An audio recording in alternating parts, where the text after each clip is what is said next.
Lloyd Harris. Gentlemen, welcome to Sport on Primetime. I'm going to begin with you, Marcus, and I'm going to ask the first question.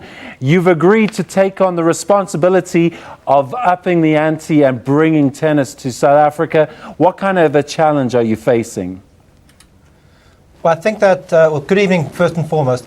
I think that the challenge is big, and I'm fortunate to have such a talented group of kids that I'm working with. I have Lloyd here to my left, Tucker and the rest of the Davis Cup team, and I think that's a very young team, and I think that team can be molded and some really good things can happen with that team, both in Davis Cup and individually throughout their careers. Right, well, now I want to bring Lloyd in. Lloyd, welcome to the show. You made the squad for the Island match in the Davis Cup, but you sat on the sidelines. However, you've had a meteoric rise in the meantime. Looking forward to possibly taking on Luxembourg and getting on with matters, because there's been a lot of talk about rising 1,000 places in the rankings and all of that, but I'm sure you must just want to be focused on the game. Yeah, I mean, I'm excited. Last time, like you said, I was on the sideline, but I've been fortunate enough to be picked to be playing in this tie against Luxembourg, and I really look forward to making my debut.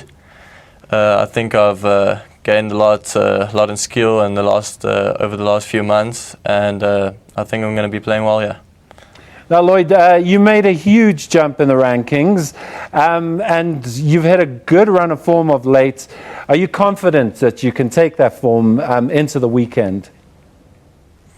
Yeah, for sure. Over the last year, made quite a few results, especially last week as well, which was one of my best, going into one of my first challenges.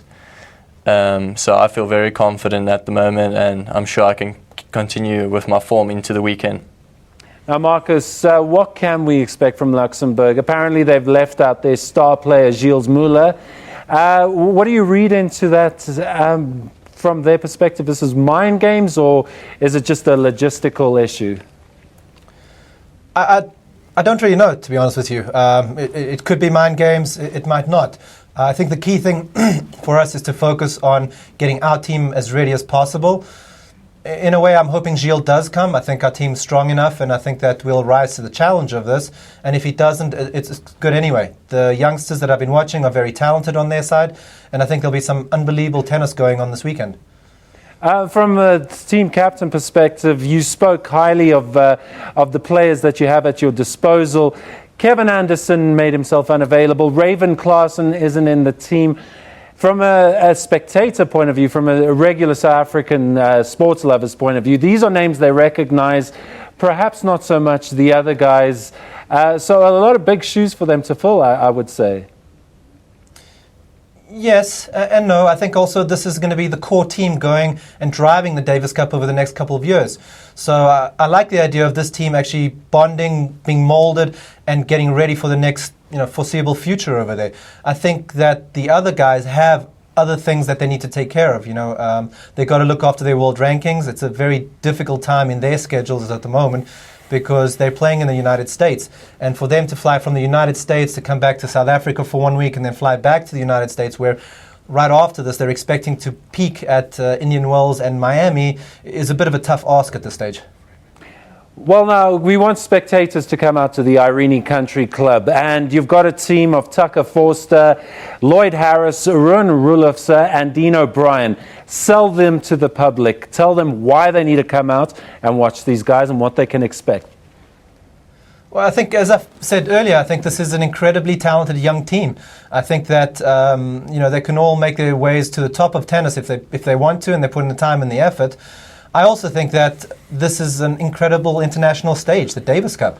I think that if you haven't seen a Davis Cup and you're a big tennis fan, you need to come see it, because this is an incredible opportunity. It's sort of like almost carnival tennis.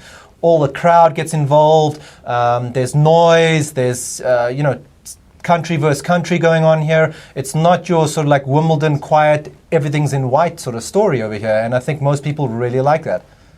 Lloyd, tell us from your perspective, what are you expecting from your opponents, Luxembourg, over the weekend? Like we have established, we don't know much about them. But Davis Cup is always interesting in the matter that everybody can come out and play good. It's best out of 5 sets. You don't play 5 sets all year round. So I think it's going to be a very good tennis, and yeah. And it's your first year playing at senior level as well. You feeling a bit of pressure in that respect?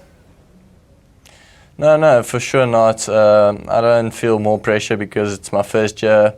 As a matter of fact, maybe even less pressure because I still have many years to go, hopefully have a long career. Now, Marcus, let's speak more about the bigger picture and what's at stake in South African terms. Where does South Africa go with this victory, and what would happen if, by chance, we weren't to be successful in what we're setting out to achieve this weekend? I think we're a little jumping the gun over here. I think at this stage we really just want to be putting one foot in front of the other. We want to put together a great tie this weekend. I'm confident in the team. Look, I do know that if we do come through, we'll play the winner of I believe it's Norway and Estonia, and both those teams will be very good teams. And I think we're going to, again, put in some good work and rise to that challenge over there. If it doesn't come through, then it's back to the drawing board a little bit. And I think that we try and take on some of the things that obviously wouldn't have worked here this weekend and build each of these guys so that next time when they do have the opportunity to play over here, they're bigger, better, stronger, and we move forward then. And of course, Marcus, Davis Cup was a big part of your career. And I suppose part of the process this week has been impressing upon your young players what Davis Cup means. Do you feel like you're getting the message through? And give us a sense of what you've been telling the guys. Well, I think the one thing that I can bring to the table is my experience on Davis Cup.